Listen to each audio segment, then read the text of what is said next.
నమస్తే, welcome to gold TV. నేను మీ సూర్య.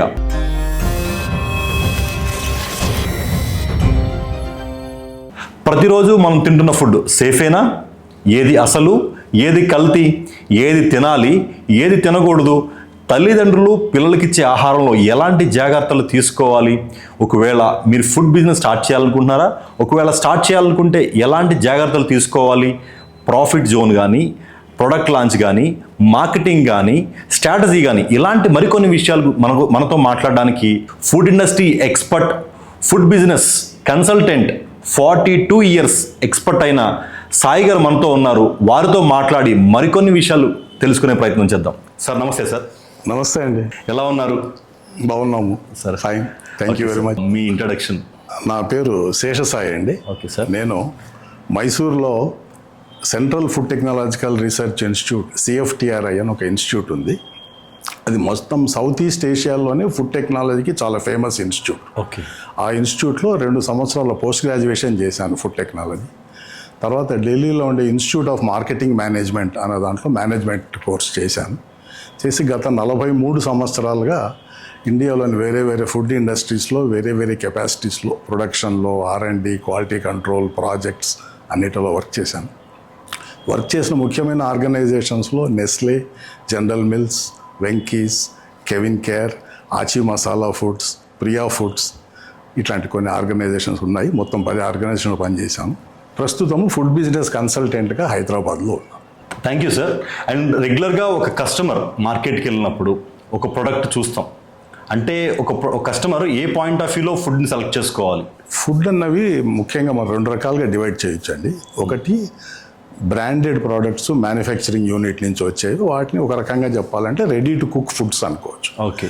మాకు రెస్టారెంట్స్లో, హోటల్స్లో, వీటిల్లో దొరికేదాన్ని రెడీ టు ఈట్ ఫుడ్స్ అనొచ్చు. ఓకే. సో మీరు అడిగిన రూల్ రెండింటికి వేరే వేరేగా అప్లై అవుతుంది. మ్యానుఫ్యాక్చరింగ్ ప్రోడక్ట్స్ ఒక టైప్ ఆఫ్ ట్రీట్మెంట్, రెస్టారెంట్స్లో దొరికేటటువంటి రెడీ టు ఈట్ ఫుడ్స్కి ఇంకొక రకమైన ట్రీట్మెంట్ ఇవ్వాల్సి వస్తుంది. అంటే క్వాలిటీ ఫుడ్ని మనం ఎలాగా? ఒకటి ఏమంటే అండి, ఫుడ్ తయారయ్యి మన దగ్గరకు వచ్చినప్పుడు అది చూడంగానే అది ఎట్లాంటి క్వాలిటీ అని కనుక్కునే శాస్త్రం ఎక్కడా లేదు. పోతే ఏమంటే ఉన్న ఒక ముఖ్యమైన అదేమంటే వాసన అనేది ఒకటి ముఖ్యమైనది. మనం ఇంట్లో కూడా ఎప్పుడైనా బాగుందా చెడిపోయిందా చూడాలంటే ఫస్ట్ వాసన చూస్తాం. కాబట్టి అది ముఖ్యంగా ఈ రెడీ టు ఈట్ ఫుడ్స్కు, క్యాటరింగ్ రెస్టారెంట్ నుంచి వచ్చిన ఫుడ్స్కు చూసేదానికి ఉన్న ఒక ముఖ్యమైన పారామీటర్ ఏమంటే వాసన, స్మెల్ అనేది. కానీ అది కూడా మనం 100% ఫుల్ ప్రూఫ్ అని తీసుకునేదానికి లేదు. ఎందుకంటే చాలా చోట్ల మార్కెట్లో రిపోర్ట్ అయిన ఫుడ్ పాయిజనింగ్ అన్న కేసుల్లో ఎట్లాంటి అబ్నార్మాలిటీ ఉండదు, ఫుడ్ నార్మల్గానే ఉంటుంది. కాబట్టి జనం తింటారు, ఫుడ్ పాయిజనింగ్ అనేది రిపోర్ట్ చేస్తారు. కాబట్టి ఒక సింపుల్గా ఒక సెంటెన్స్లో చెప్పాలంటే ఫుడ్ చూడంగానే ఇది మంచి ఫుడ్డా చెడ్డ ఫుడ్డా అని చెప్పేటటువంటి కష్టం. పోతే కొన్ని ప్రికాషన్స్ తీసుకొని ఎట్లాంటి ఫుడ్ అయినా కూడా మనకి ఇబ్బంది లేకుండా ఉండే విధంగా మనం కన్జ్యూమ్ చేసుకోవాలి. అంటే యాక్చువల్గా మీరు 42 years ఈ ఫుడ్ ఇండస్ట్రీలో ఉన్నారు కాబట్టి, అంటే ఫుడ్ ఇండస్ట్రీలో అసలు ఆ రియాలిటీ ఏంటి అంటే అంత హెల్దీ ఫుడ్డే ఉంటుంది అనుకోవచ్చా? ఖచ్చితంగా అండి. ఎందుకంటే మ్యానుఫ్యాక్చరర్, ఫుడ్ ప్రోడక్ట్ మ్యానుఫ్యాక్చరర్, అదే నేను ముందు చెప్పినట్టుగా ఇండస్ట్రీ సెక్టరు మ్యానుఫ్యాక్చరింగ్ ఒక కేటగిరీ ఏ అనుకుంటే, రెడీ టు యూట్ ఫుడ్స్ అని కేటగిరీ B.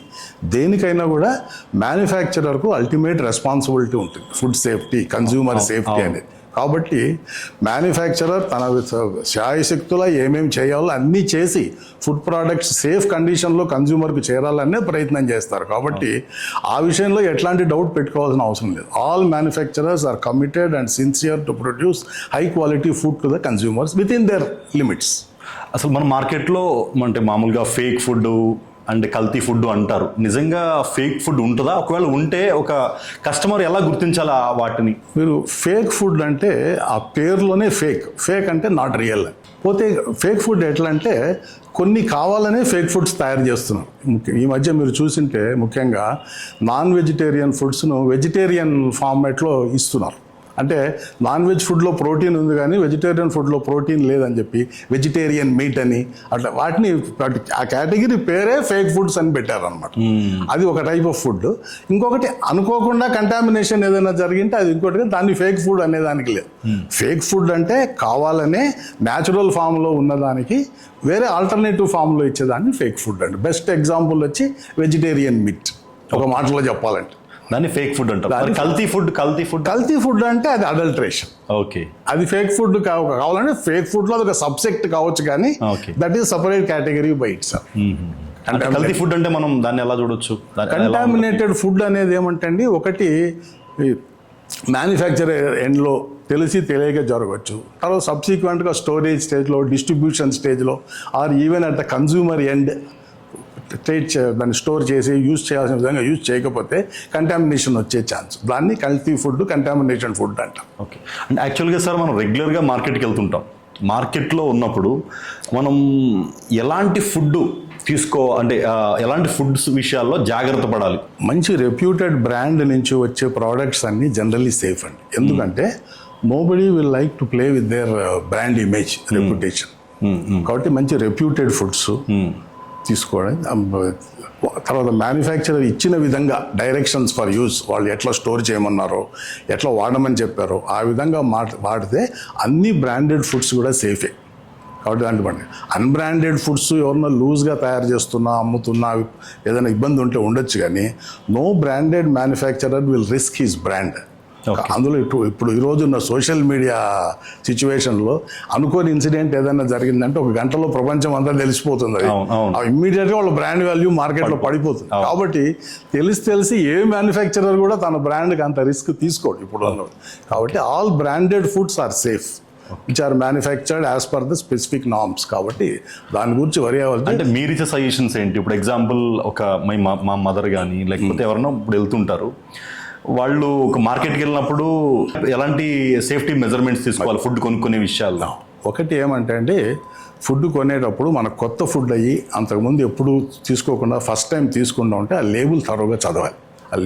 ఎందుకంటే మ్యానుఫ్యాక్చరర్ కన్జ్యూమర్తో కమ్యూనికేట్ చేసేదానికి ఉన్నటువంటి ఎక్సలెంట్ ప్లాట్ఫామ్ వచ్చి ప్యాకెట్ మీద ఉన్న లేబుల్. మీకు ఏం చెప్పదలుచుకున్నాడో ఆయన అంతా దాని మీద రాస్తాడు. దాంట్లో ఏమేమి ఇంగ్రీడియంట్స్ ఉన్నాయి, ఎంత షెల్ఫ్ లైఫ్ ఉంది, దాన్ని ఎట్లా స్టోర్ చేసుకోవాలి ఇంటికి తీసుకుపోయిన తర్వాత, ఎట్లా వాడుకోవాలి దాన్ని, ఇవన్నీ రాసి ఉంటాయి. కాబట్టి అది ఫస్ట్ క్లియర్గా చదవాలి. చదివి మనం ఎవరి కోసం అయితే ప్రోడక్ట్ తీసుకుపోతున్నామో ఇంట్లో తినేదాన్ని వాళ్ళకు సూట్ అవుతుంది అనుకుంటే ఆటోమేటిక్గా అది తీసుకోబో. ఇంకొకటి ఏమంటే జనరల్గా చెప్పాలంటే డైరెక్ట్గా తీసుకొని పోయి ఇంట్లో తినేటటువంటి ఫుడ్స్ కంటే కూడా ఇంటికి తీసుకుపోయిన తర్వాత ఎంతో కొంత ప్రిపరేషన్ అవసరం ఉండే ఫుడ్ తీసుకుపోవడం ఎవరికైనా కూడా సేఫ్. ఎందుకంటే ఫైనల్ కుకింగ్ స్టెప్ అనేది మన చేతిలో ఉంటుంది. ప్రోడక్ట్ హీట్ చేయడమో కూల్ చేయడమో చేసి తింటాం కూడా.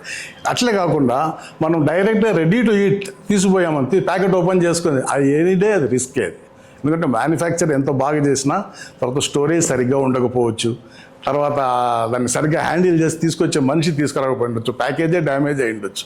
కాబట్టి ఎప్పుడైనా బయట నుంచి రెడీ టు ఈట్ ఫుడ్ తీసుకొచ్చి తిన్నామంటే రిస్క్ ఉంది. అట్లా కాకుండా రెడీ టు కుక్ ఫుడ్ ఇంటికి తీసుకున్నా ఎంతో కొంత మినిమం ప్రిపరేషన్ మనం ఇంట్లో చేసుకునే food is always safe, nothing to worry about. బయట లూజ్గా కొనుక్కునే ఫుడ్ తీసుకోకూడదు. మనం మార్కెట్కి వెళ్ళినప్పుడు విడిగా దొరికే ఫుడ్స్ కానీ అంటే ప్యాకింగ్ లేని ఫుడ్స్ కానీ తీసుకోకూడదు అని చెప్పారు. అంటే చాలామంది అవే మంచి ఫుడ్ అని తీసుకుంటారు. అంటే రా ఫుడ్, ఇప్పుడు రైతులు ఇప్పుడు మనం మార్కెట్కి వెళ్తాం, వాళ్ళే కొంచెం సార్ ఇది మంచి నెయ్యి అండి అని చెప్పి తీసుకొచ్చి అమ్ముతుంటారు. మనం కుక్కట్పల్లి మార్కెట్కి వెళ్తే బయట ఏంటంటే వాళ్ళు చాలా వేషధారణ అంతా కూడా విలేజ్ స్టైల్లో ఉంటుంది. వాళ్ళు తీసుకొస్తారు, సార్ ప్యూర్ నెయ్యి సార్, ప్యూర్ హనీ సార్ అని చెప్తారు. అలాంటివి తీసుకోవద్దని చెప్తున్నారా? లేకపోతే అంటే ఒకటి అలాంటప్పుడు వాళ్ళు ఇచ్చే దాని మీద ఏదైనా లేబుల్ ఉందా చూడాలి. ఏదన్నా సర్టిఫైయింగ్ బాడీ దాన్ని సర్టిఫై చేశారా, దానికి ఏం స్పెసిఫికేషన్ ఇచ్చారు, అది లేకుండా తీసుకుపోతే ఎంతో కొంత రిస్క్ ఉంటుంది. అన్లెస్ ఆ అమ్మేత మనకు బాగా తెలిసి కొన్ని సంవత్సరాలుగా అతను మనకి ఇస్తుండి మనం ఆ ప్రోడక్ట్ వాడుతుంటే తీసుకోవచ్చు. కానీ కొత్త తెలియని మనిషి దగ్గర అన్లేబుల్ ఫుడ్ కొనుక్కొని ఇంటికి తీసుకుపోవడం అనేది ఎప్పటికైనా కూడా ఎంతో కొంత రిస్క్. ఆ లేబుల్ మీద ప్రాపర్ డిక్లరేషన్స్, సర్టిఫికేట్ లాంటివి మెన్షన్ చేసి ఉంటే అప్పుడు సేఫ్ తీసుకోవచ్చు. చిన్నపిల్లల విషయానికి వస్తే చిన్నపిల్లలు చిప్స్ కానీ, ఆ కుర్కురే కానీ, లేదంటే ఆ soft drinks, cool drinks, chocolates, ఏవో బిస్కెట్స్ అవన్నీ అడుగుతుంటారు. అవన్నీ పిల్లలు అంటే సేఫ్ కాదు అని మనకు తెలుసు, కానీ పిల్లలు అడుగుతుంటారు. అంటే వాళ్ళని ఎలా అవాయిడ్ చేయాలి, వాటి నుంచి దూరంగా చేయాలంటే మనం అది ఏమంటే అండి, దానికి ముందు చెప్పినట్టుగా మంచి బ్రాండెడ్ ప్రోడక్ట్స్ అయితే ఈ ప్రోడక్ట్స్కు చేయాల్సిన హోంవర్క్ అంతా మ్యానుఫ్యాక్చరరే చేస్తాడు. ఓకే. చేసేసి ఈ ప్రోడక్ట్ ఎస్పెషల్లీ చిల్డ్రన్కు టార్గెటెడ్ ప్రోడక్ట్ అయితే దీంట్లో ఏం కలర్ వాడచ్చు, వేరే అడిటివ్స్ ఎంతవరకు వాడచ్చు, ఏవి అలౌడ్ ఏవి నాట్ అలౌడ్ కూడా ఎంత పీపీఎం ఎంత లెవెల్ వరకు అలౌడ్, తర్వాత పిల్లలు ఏ ఫ్రీక్వెన్సీతో తింటారు, ఇవన్నీ చూసుకొనే వాటికి లిమిట్స్ ప్రిస్క్రైబ్ చేశారు. ఏదన్నా ప్రోడక్ట్లో కలర్ అలౌ చేశాడంటే కూడా ఎంత అంటే అంత వేసుకోవచ్చు అని కాదు, ప్రతి కలర్కు ఒక లిమిట్ ఉంటుంది, 100 ppm, ఇంతకు మించి వేయకూడదు.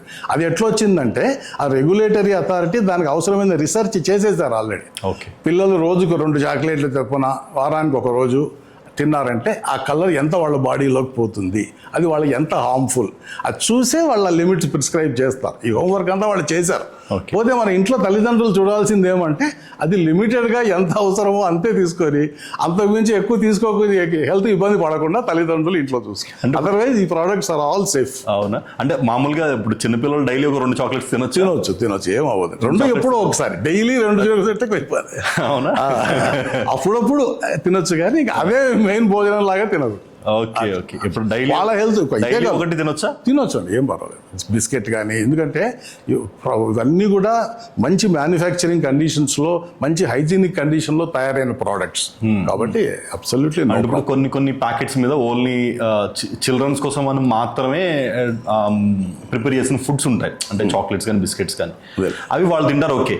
కానీ కొన్ని పెద్దవాళ్ళ కోసం కూడా ప్రిపేర్ చేసిన ఫుడ్స్ ఉంటాయి అనమాట, అవి కూడా పిల్లలు తింటుంటారు. అవి సేఫే? పర్వాలేదు.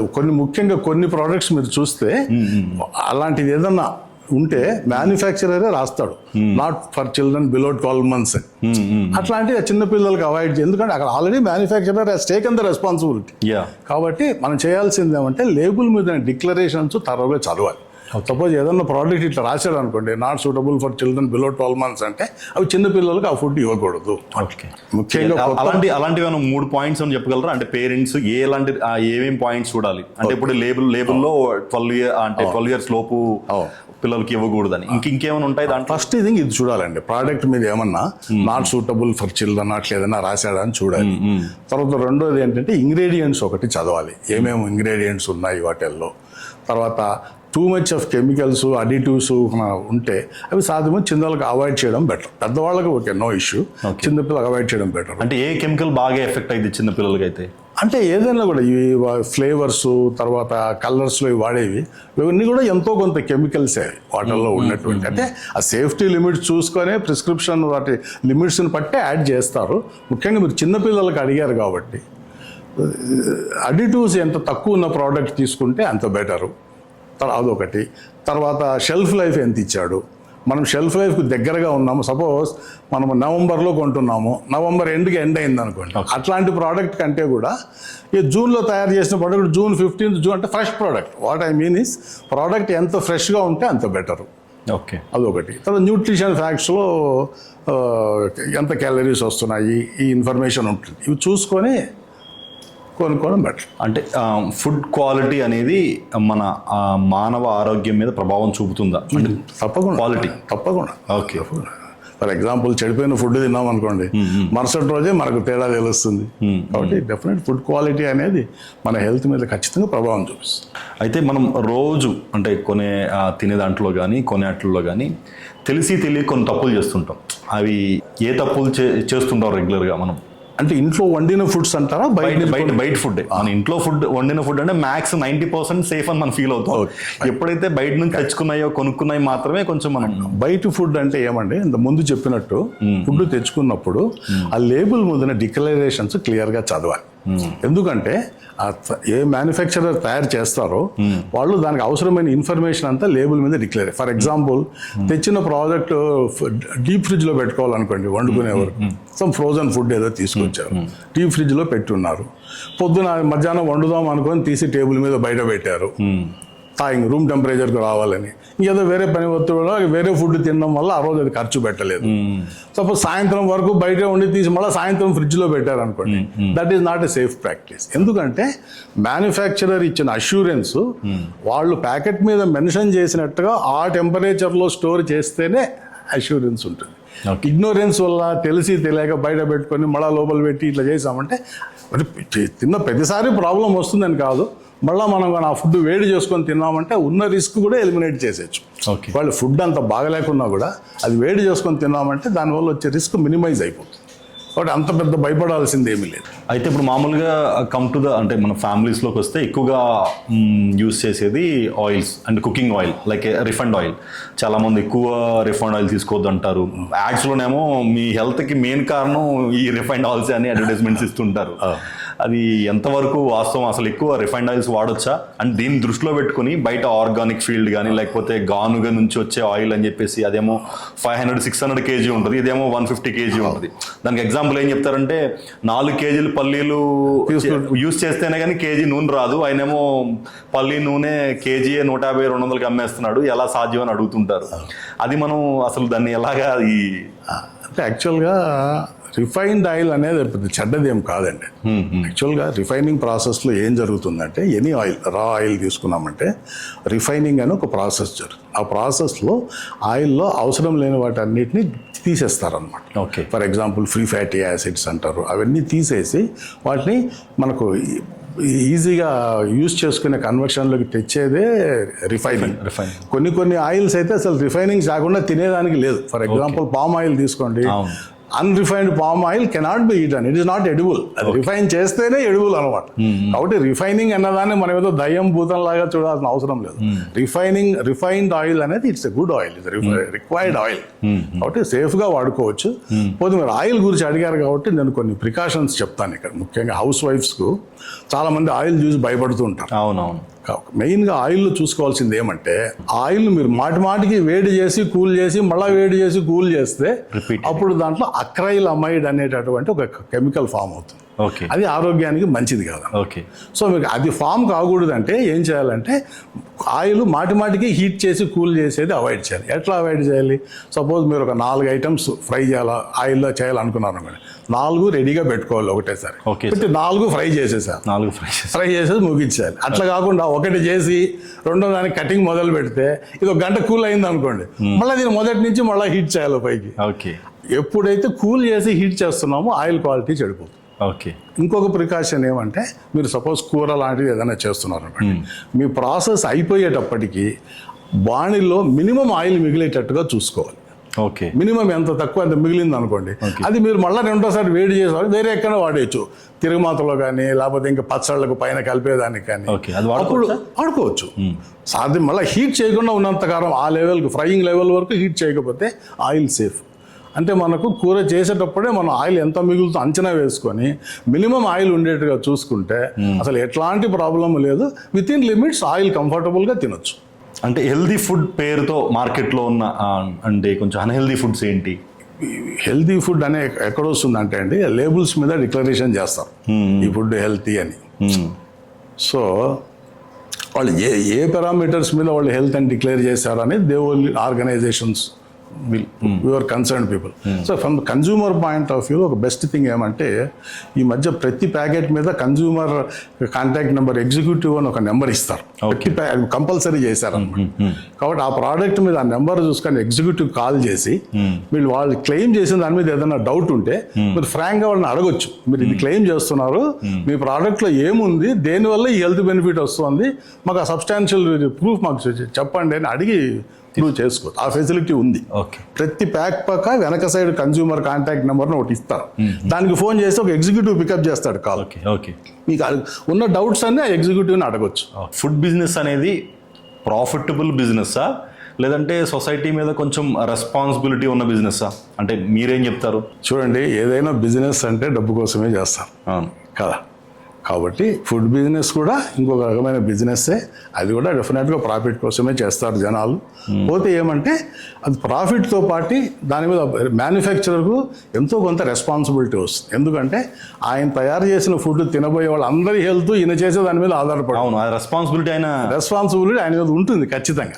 కాబట్టి it is a profitable responsible business. Profitable and responsible business అంటే ఇప్పుడు ఏదైనా వాళ్ళకి ఏదైనా హెల్త్ ఇష్యూస్ వస్తే గబుక్కున దాని మీద కోర్టులో అంటే ఒకటండి, ఒకరికి హెల్త్ ఇష్యూ వచ్చింది, ఇది తినడం వల్లే వచ్చిందని ఎట్లా ప్రూవ్ చేస్తారు? ఆయన ఆ రోజు అది కాకుండా ఇంకో 10 ఐటమ్స్ వేరే తినిండొచ్చు కదా.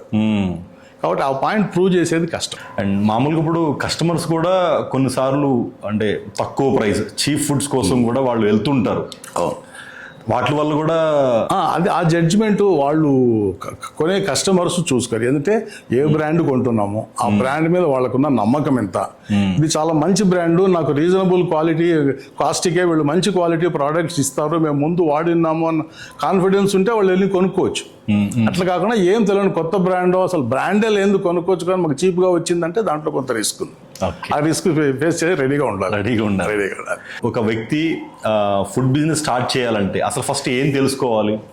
అతి ముఖ్యమైనది ఏంటంటే ఆయన తయారు చేయబోయే ఫుడ్ ఆహారం మీద ఆయన కంప్లీట్ అవగాహన ఉండాలి.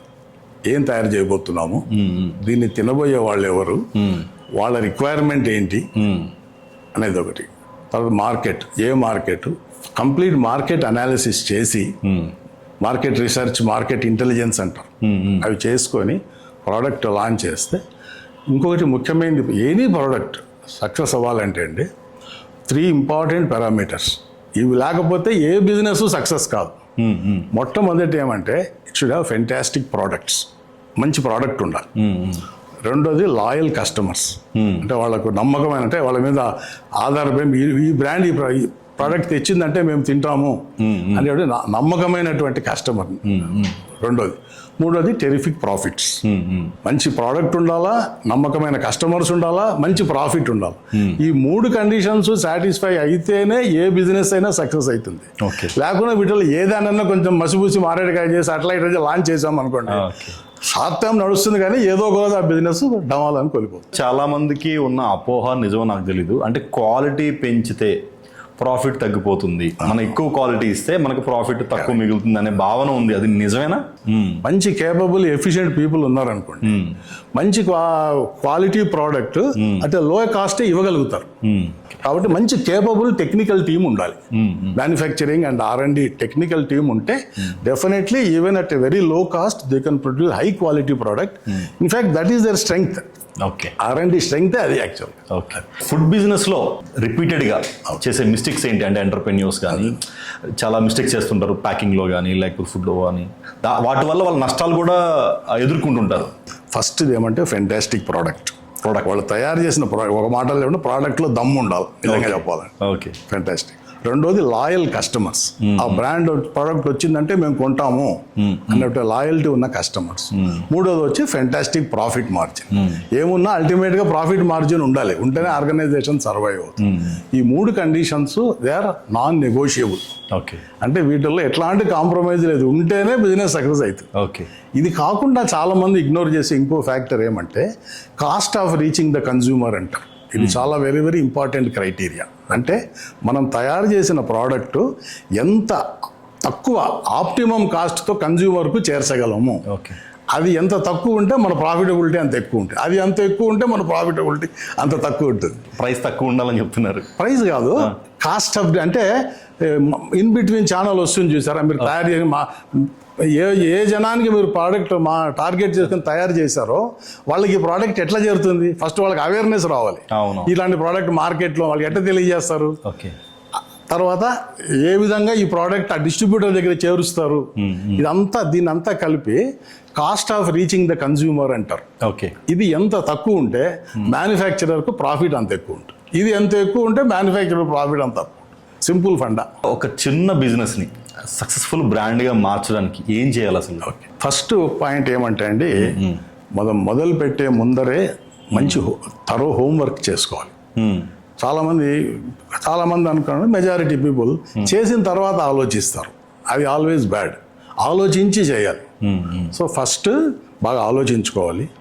వాళ్లకు ఆ రిక్వైర్డ్ ఎక్స్పీరియన్స్ ఎక్స్పర్టైజ్ లేదనుకుంటే సబ్జెక్ట్లో బాగా నాలెడ్జ్ ఉన్నవాళ్ళు, ఎక్స్పీరియన్స్ ఉన్నవాళ్ళు, ముందు బాగా ప్రోడక్ట్స్ హ్యాండిల్ చేసిన వాళ్ళను కోచ్ అనండి, గైడ్ అనండి, మెంటర్ అనండి, ఏమన్నా అనుకోండి, అట్లాంటి వాళ్ళ సలహా తీసుకొని వాళ్ళ ఆధ్వర్యంలో అవసరమైన హోంవర్క్ ప్రాజెక్ట్ వర్క్ అంతా చేసి లాంచ్ చేస్తే డెఫినెట్గా వాళ్ళ ఎక్స్పీరియన్స్తో ప్రోడక్ట్ సక్సెస్. అట్లాంటి వాళ్ళు చాలామంది ఉన్నారు మార్కెట్లో బాగా.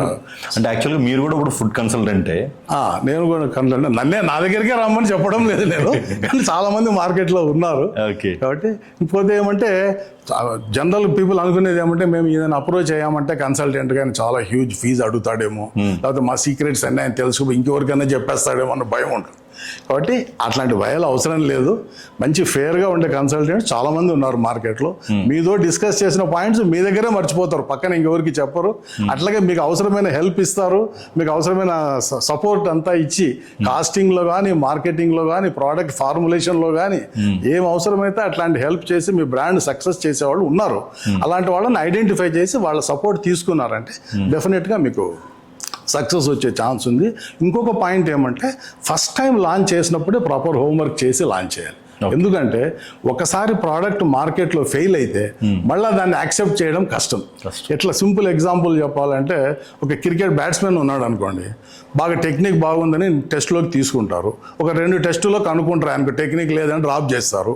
తర్వాత అతను మళ్ళీ సెలెక్ట్ అవ్వడం ఇంపాసిబుల్. ఎంత కష్టపడినా అతను ఎంత ఇంప్రూవ్ చేసుకున్నా రెండోసారి సెలెక్షన్ వచ్చేది చాలా కష్టం. కాబట్టి ఫస్ట్ టైం లాంచ్ చేసేటప్పుడే అంత హోంవర్క్ చేసుకొని పర్ఫెక్ట్గా లాంచ్ చేస్తే ప్రోడక్ట్ డెఫినెట్గా సక్సెస్ అవుతుంది.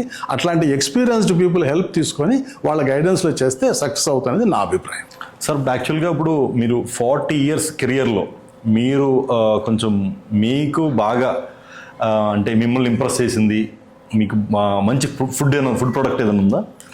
అంటే కొంచెం ఫాస్ట్ సక్సెస్ అయ్యింది కానీ. చాలా ప్రోడక్ట్స్ ఉన్నాయండి. మా టైంలో మేము లాంచ్ చేసిన ప్రోడక్ట్ పలాని కంపెనీ పలాని బ్రాండ్ అని చెప్పడం కరెక్ట్ కాదేమో. ఆంధ్ర మార్కెట్లో కానీ ఆల్ ఇండియా మార్కెట్లో కానీ లాంచ్ చేసిన చాలా ప్రోడక్ట్స్ మా R&D టీం లాంచ్ చేసినవి. ఒక సింపుల్ ఎగ్జాంపుల్ చెప్పాలంటే ప్రియా ఫుడ్స్ వాళ్ళు లాంచ్ చేసిన రైస్ రిచ్ అనే oil, okay, first time branded rice bran oil ఇండియాలో లాంచ్ చేసింది R&D టీమే. ఓకే. అట్లాగా వేరే తర్వాత కెవిన్ కేర్లో ఉండేటటువంటి ఈ కెవిన్స్ మిల్క్ షేక్ అని ఇప్పుడు చాలా పాపులర్ ప్రోడక్ట్ అది మార్కెట్లో. ఒక్క product it is doing more than 250 crores turn-over. అది లాంచ్ చేసిన R&D టీము. ఇట్లా చాలా మంచి ప్రోడక్ట్స్ డెవలప్ చేసినవి ఉన్నాయి హిస్టరీ. కాబట్టి ఇది పెద్ద రాకెట్ సైన్స్ ఏం కాదు, but good effort and luck are all required. యాక్చువల్గా రెగ్యులర్గా చూస్తుంటారు సార్, చిన్న బిజినెస్ అందరూ స్టార్ట్ చేస్తుంటారు. అంటే హోమ్ మేడ్ పికిల్స్ కానీ లేకపోతే కారపొళ్ళు కానీ పొళ్ళు కానీ వాళ్ళకి ఎలా ఎక్స్ప్లెయిన్ చేసుకోవాలో తెలియదు. అంటే వాళ్ళకి తెలిసిన ప్రకారం చాలా మంది యూట్యూబ్లో పెడతారు, ఫేస్బుక్లో పెడతారు, అంతవరకే తెలుసు. అండ్ చాలా మంది అంటే బాగా కొంచెం కార్పొరేట్ లెవెల్కి వెళ్ళిన వాళ్ళు మన డిమార్ట్ కానీ లేకపోతే కొన్ని సూపర్ మార్కెట్స్లో కూడా వాళ్ళు పెట్టుకుంటారు, బ్లింకిట్స్లో కానీ డెలివరీస్లో పెట్టుకుంటారు. ఈ ప్రాసెస్ వాళ్ళకి తెలియదు. ఒకవేళ నిజంగా మీరు మనం ఎక్స్పాండ్ చేయాలంటే ఈ గైడెన్స్ అంతా మీరు వాళ్ళకి ఇస్తారా? ఇవ్వచ్చండి. అది పెద్ద అంటే అవసరమైతే ఖచ్చితంగా. ఇది కాకుండా ఇంకా వేరే ఛానల్స్ ఏమన్నా ఉన్నాయా, ఎక్స్పోర్ట్కి ఎట్లాంటి ఆపర్చునిటీస్ ఉన్నాయి, డొమెస్టిక్ మార్కెట్లో వేరే ఛానల్స్ ఏమున్నాయి, ఆ విధంగా డెఫినెట్ గా హెల్ప్ చేయండి. అంటే చిన్న బిజినెస్ కి మీ కన్సల్టేషన్ బాగా యూజ్ అవుతుంది, ఎక్స్పాండ్ చేసుకోవడానికి, డెవలప్ చేయడానికి, బ్రాండ్ కి ఎక్స్పోజ్ చేసుకోవడానికి. తప్పకుండా. యాక్చువల్గా ఏమిటంటే నాకు ఫుడ్ టెక్నాలజీ అనేది నా ప్యాషన్ అండి యాక్చువల్గా. ఓకే. ప్రాఫిట్, బిజినెస్, డబ్బులు ఇవన్నీ పక్కన పెడితే, కాబట్టి ఎవరికైనా ఎటువంటి హెల్ప్ అవసరమైతే I'm ready to extend my whole hearted support to make their business success. Food విషయంలో, ఫుడ్ ఇండస్ట్రీలో ఈ ఒక్క విషయం చెప్తే ప్రజలు చాలా జాగ్రత్త పడతారు అనుకునే విషయం ఏమైనా ఉందా? ఒకటే మాట చెప్పాలంటే మార్కెట్లో చాలా మంది జనాన్ని భయపెడుతున్నారు. అది చెడ్డది, ఇది చెడ్డది, అది తినకూడదు, ఇది తింటే మీరు రేపే చచ్చిపోతారు, ఇట్లాంటివి. కానీ మ్యానుఫ్యాక్చరర్ ఫుడ్ కన్జ్యూమర్ పట్ల చాలా రెస్పాన్సిబుల్గా ఉంటారు. వాళ్ళకు కూడా రెస్పాన్సిబిలిటీ ఉంది వీళ్ళ హెల్త్ పట్ల. కాబట్టి మంచి బ్రాండెడ్ ప్రోడక్ట్స్ ఎంతో తరో హోంవర్క్ చేసి కానీ ప్రోడక్ట్లో మార్కెట్లో లాంచ్ చేయరు. కాబట్టి ధైర్యంగా అవన్నీ తినొచ్చు. తర్వాత ప్యాకెట్ మీద ఇన్స్ట్రక్షన్స్ అన్ని తరోగా చదవాలి. వాడు ఎట్లా స్టోర్ చేయమంటున్నారు, ఎట్లా యూజ్ చేయమంటున్నారు, ఎట్లా కుక్ చేయమంటున్నారు చదివి వాళ్ళు చెప్పిన విధంగా ఫాలో అయ్యి చేస్తే అసలు ఏమి ఇబ్బంది లేదండి. కంఫర్టబుల్గా మంచి బ్రాండెడ్ ఫ్రూట్స్ అన్నీ కూడా తినొచ్చు. ఓకే సార్, మీరు చెప్తున్నారు ఇప్పుడు ప్యాకింగ్ ఫుడ్ అని తినొచ్చు అని. అంటే మామూలుగా ఫుడ్ మంచిదై ఉండొచ్చు, కానీ ఆ ఫుడ్ ప్యాక్ చేసే విధానం ప్లాస్టిక్లో జరుగుతుంది. దానివల్ల ఏం నష్టం ఉండదంటారా? అది ఎట్లా అంటే ఎంతైనా కూడా అండి ప్లాస్టిక్లో ప్యాక్ చేసిన ఫుడ్ అనేది ఎంతో కొంత ప్లాస్టిక్ మైగ్రేషన్ అనేది ఫుడ్కు జరుగుతుంది. ఓకే. పోతే అక్కడ ఏమంటే వేరియస్ ఫ్యాక్టర్స్ మనం చూడాల్సింది. ఈ మైగ్రేషన్కు చాలా ఫ్యాక్టర్స్ రెస్పాన్సిబుల్. ఒకటి, ఎంతసేపు ఈ ఫుడ్ ప్లాస్టిక్ కాంటాక్ట్లో ఉన్నాయి, తర్వాత ఏ టెంపరేచర్లో స్టోర్ చేయబడి ఉన్నాయి, ఓకే. తర్వాత ఫుడ్లో ఉన్న కాన్స్టిట్యూయెంట్స్ ఏంటి. ఎందుకంటే అన్ని కాన్స్టిట్యూయెంట్స్ మా ప్లాస్టిక్ను లాగలేవు ఫుడ్లోకి, కొన్ని మాత్రమే ఉంటాయి. కాబట్టి వీటన్నిటిని బట్టి ప్లాస్టిక్ మైగ్రేషన్ అనేది ఉంటుంది. తప్పకుండా ప్లాస్టిక్ వాటిల్లో ఫుడ్ తినడం ఎంతో కొంత రిస్క్ ఉంది. సాధ్యమైనంత వరకు ప్లాస్టిక్ లేకుండా ఉన్నా కూడా సాధ్యమైన తక్కువ టైంలో ప్లాస్టిక్లోంచి తీసేసి ఇంట్లో స్టెయిన్లెస్ స్టీల్ గిన్నెల్లో కానీ అట్లా వాటిలో పెట్టుకొని మళ్ళీ వేడి చేసుకొని తినడం అనేది it's a very very safe procedure. చాలా మంది ప్లాస్టిక్ ప్లేట్స్ కానీ ప్లాస్టిక్ గ్లాసెస్ కానీ మామూలు రెగ్యులర్ మనం టీ తాగడానికి వెళ్తున్నప్పుడు వాడు పేపర్ కప్ అని ఇస్తాడు, కానీ లోపల ఒక లేయర్ ప్లాస్టిక్ ఒక మైన్ ఏదో ఉంటుంది అంటారు. దానివల్ల కూడా రిస్క్ ఉందంటారా? ఉంటుందండి. ముందు చెప్పినట్టుగా ఎక్కడైనా కూడా ప్లాస్టిక్ మైగ్రేషన్ ఇంటూ ఫుడ్ అనేది రిస్కే. పోతే ఏమంటే ఎప్పుడో ఒకసారి వన్స్ ఇన్ వైల్ ఏదో ఫంక్షన్ పోయినప్పుడు ఒక రోజు తాగడం వల్ల పెద్ద ప్రమాదం ఏం జరిగిపోదు. కానీ అదే డైలీ హ్యాబిట్గా రోజు తాగుతున్నామంటే ఒక 2 ఏళ్లకో 3 ఏళ్లకో దాని ఎఫెక్ట్ చూపిస్తుంది హెల్త్ మీద. కాబట్టి ఎప్పుడో వన్స్ ఇన్ వైల్ వేరే ఆప్షన్ లేనప్పుడు తాగితే పెద్ద నష్టం ఏం లేదు. అంటే యాక్చువల్గా టీ దాకా వచ్చింది కాబట్టి మేము రెగ్యులర్గా 3-4 టైమ్స్ టీ తాగుతుంటాను నేను. అండ్ మామూలుగా ఇప్పుడు సోషల్ మీడియా రీల్స్ చూసినప్పుడు కానీ లేకపోతే న్యూస్ చూసినప్పుడు కానీ కల్తీ పాలు వచ్చేసాయి, దాంట్లో యూరియా కలిపారు, లేకపోతే ఇంకేదో రిఫైండ్ ఆయిల్ ఏదో కలిపి మిల్క్ తయారు చేశారు అంటారు. అలాంటివి కూడా జరుగుతాయి సార్ నిజంగా? అంటే ఎక్కడన్నా once in while stray case జరుగుతూ ఉండొచ్చండి. కానీ ఏమంటే today consumer is very very clever and is very intelligent. Nobody can take a consumer for right. No manufacturer, no distributor, nobody. ఎందుకంటే వాళ్ళు కంటామినేటెడ్ ఫుడ్ లేక అడల్టరేటెడ్ ఫుడ్ ఇస్తే కళ్ళు మూసుకొని బ్లైండ్గా తాగేదానికి కన్జ్యూమర్స్ పిచ్చోళ్ళు ఏం కాదు, అవునవును, వాళ్ళకి అనుకుంటారు. పైగా ఈరోజు ఎట్లా ఉంది పరిస్థితి అంటే సోషల్ మీడియా అవేర్నెస్ ఎక్కువైంది. కాబట్టి ఏదన్నా అట్లాంటి మిషాప్ జరిగిందంటే వెంటనే తెలిసిపోతుంది. కాబట్టి bad repercussions on the manufacturer. కాబట్టి ఇదేదో once in while stray case కింద తీసుకోవాల్సిందే తప్పితే ఇదేదో పెద్ద రెగ్యులర్ ప్రాక్టీస్ అని రోజు జరిగిపోతుంది, జనాన్ని మోసం చేస్తున్నారు అనుకోవడం కరెక్ట్ కాదు. అంటే ఇప్పుడు మామూలుగా ప్యాకెట్ పాలు తాగొచ్చండి, ఏం పర్లేదు. అంతకంటే వేరే ఆప్షన్ ఉంటే తాగొద్దు, లేకపోతే తాగండి. ఓకే. మామూలుగా ఇప్పుడు ఫేక్ పన్నీర్ అని, లేకపోతే ఫేక్ అల్లం వెల్లుల్లి పేస్ట్ అని, ఫేక్ కల్తీ నెయ్యి అని, ఇవన్నీ ఉంటాయి. వీటిని ఎలా గుర్తించడానికి మన దగ్గర ప్రికాషన్స్ ఏమైనా ఉన్నాయి? ముందు చెప్పింది ఒకటి ఏమంటే మంచి బ్రాండెడ్ ఫుడ్స్ తినడం అనేది బెస్ట్.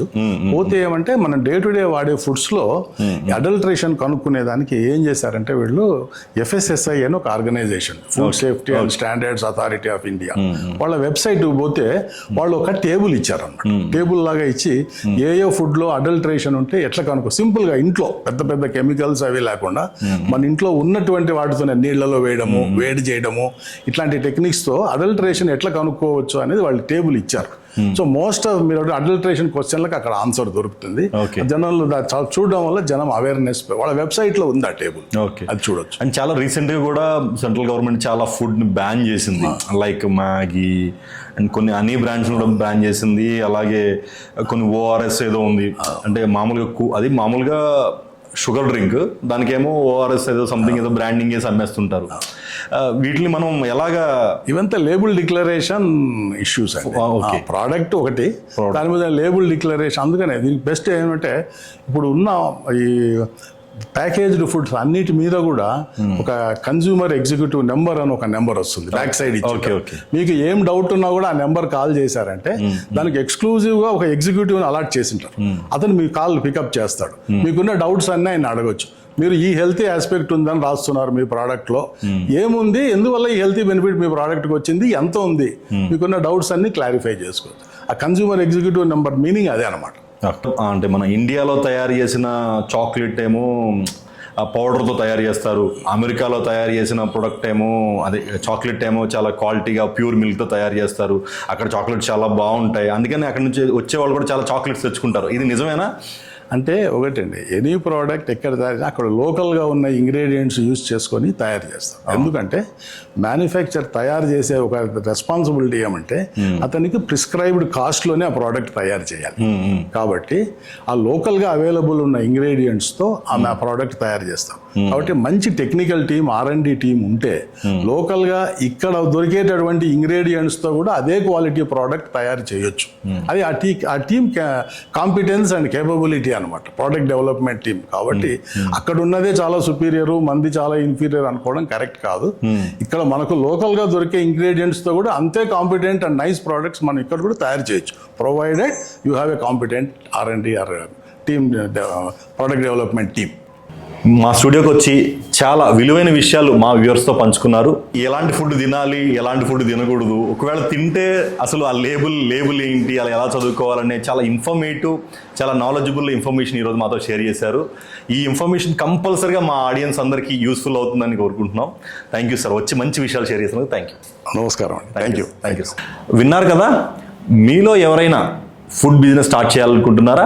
స్టార్టింగ్ నుంచి ఎండింగ్ వరకు కంప్లీట్ గైడెన్స్ సాయి గారు మీకు అందిస్తారు. మీలో ఎవరైనా ఇంట్రెస్ట్ ఉన్న వారు ఎవరైనా ఉంటే కింద ఉన్న నెంబర్కి కన్సల్ట్ అవ్వండి.